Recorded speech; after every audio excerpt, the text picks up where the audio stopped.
There's no denying that recent news for Broome has not been entirely positive. The delays in the resource projects continue to divide opinion, and the cancellation of direct flights to Broome claim that tourism's dying a slow death.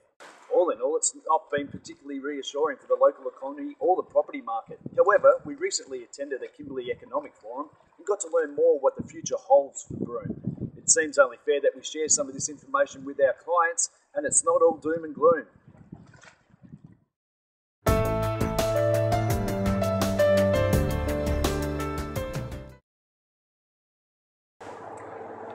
The Broome International Airport has recently announced the new introduction of direct flights from Broome to Singapore, hopefully commencing in the year 2014. Imagine being able to travel only 4 hours from Broome to Singapore and travel anywhere in the world.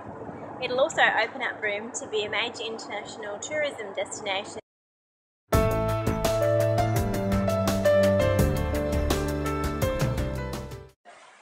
Senator Alan Eggleson was also at the forum. He is Australia's Minister for Defence and talked about the real possibility of establishing a naval base right here in Broome.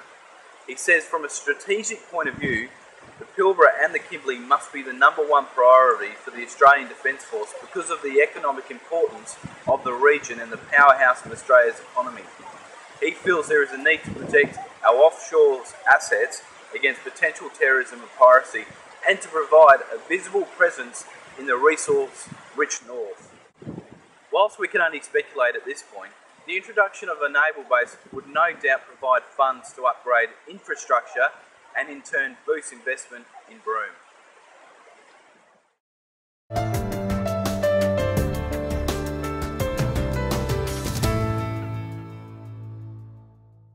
Whilst opinion remains divided over the proposed gas project at James Price Point, we can't ignore the news that Woodside recently sold 14% share of the Browse project to Japanese investors for more than $2 billion, which is a strong indication of the value of the project and the continued interest in the investment. Woodside is still undergoing research for the project, and it's unlikely a decision will be made about the site until probably next year. However, the news of the share sale, coupled with Colin Barnett's claims that he was prepared to use the State Agreement Acts to ensure that the gas from the $30 billion plus project is processed at its preferred site at James Price Point, does suggest that they're keen to move ahead with the project sooner rather than later.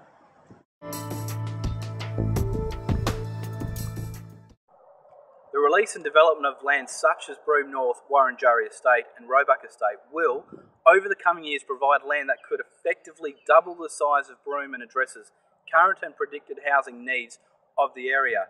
A recent newspaper article points out that with or without the proposed gas hubs, statistics show that Broome's population is set to double by 2031, making the need for land and housing, especially affordable housing, a necessity.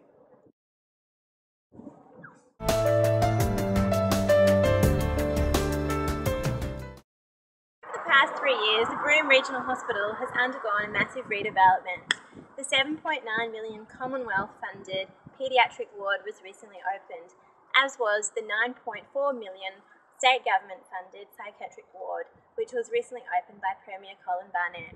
This will open up great health opportunities and treatment services to the Broome residents and the wider community.